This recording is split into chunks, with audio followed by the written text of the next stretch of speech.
Qu'est-ce que vous avez prévu comme produit? Qu'est-ce qu'il faut? Voilà le pot classique pour empoter une orchidée qui laisse passer effectivement la lumière, pot transparent.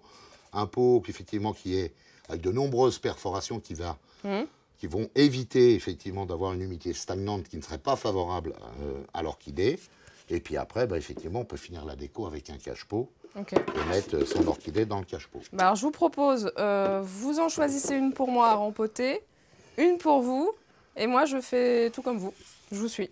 On va mélanger un terreau orchidée qu'on va alléger avec de la perlite qui est complètement... Ça, on croirait des gros bouts de sucre. Hein. Voilà, qui est complètement inerte. Et on va en plus ajouter de la sphaigne du Chili. C'est marrant. Alors pour vous expliquer, c'est l'état juvénile de la tourbe.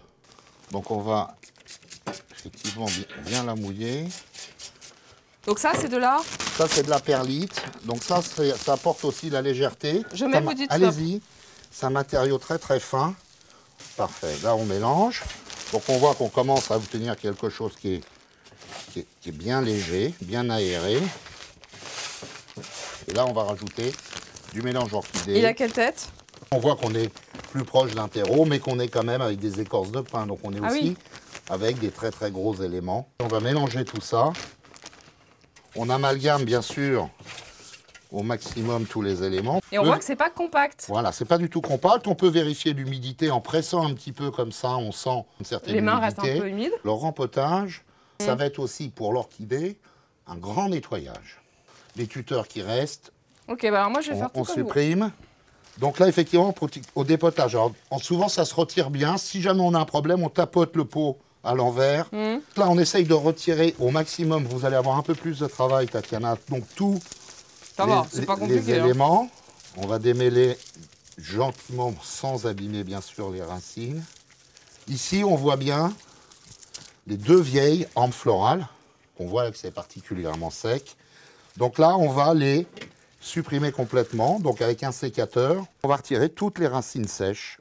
Toujours pareil, le plus près possible du centre. Ça peut venir un peu à la main, mais enfin, je préfère toujours faire des coupes assez franches, assez saines sur les orchidées. Et pourquoi vous en laissez des grandes, là, comme ça? Parce que celles-là, elles sont en vie et elles apportent aujourd'hui à l'orchidée, elles apporteront encore demain de la matière nutritive. On n'oublie pas de couper les hampes florales, le plus bas possible. On voit des feuilles qui sont des feuilles très anciennes, comme celle-ci. On voit d'ailleurs, elle est un peu ridée, un peu fripée. Moi, celle-là, vous voyez, Tatiana, celle-là, je pense que le plus court possible de l'embase. Voilà, donc là, on est... Donc maintenant, on va pouvoir vraiment commencer le rempotage. On va commencer par...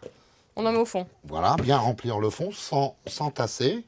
On prend son orchidée. On laisse les racines à l'extérieur, hein, on ne les met pas à l'intérieur du terreau. On tasse un petit peu, très légèrement. On rajoute tout autour un petit peu de mélange.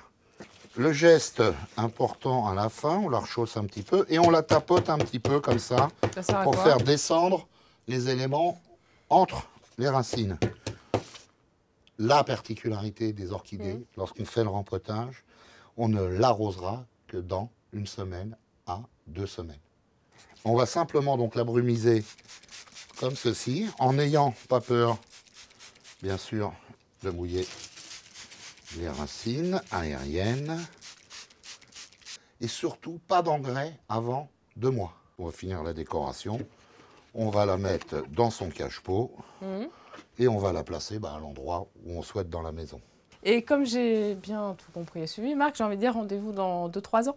Avant, pour les prochaines fleurs sur votre phalaenopsis.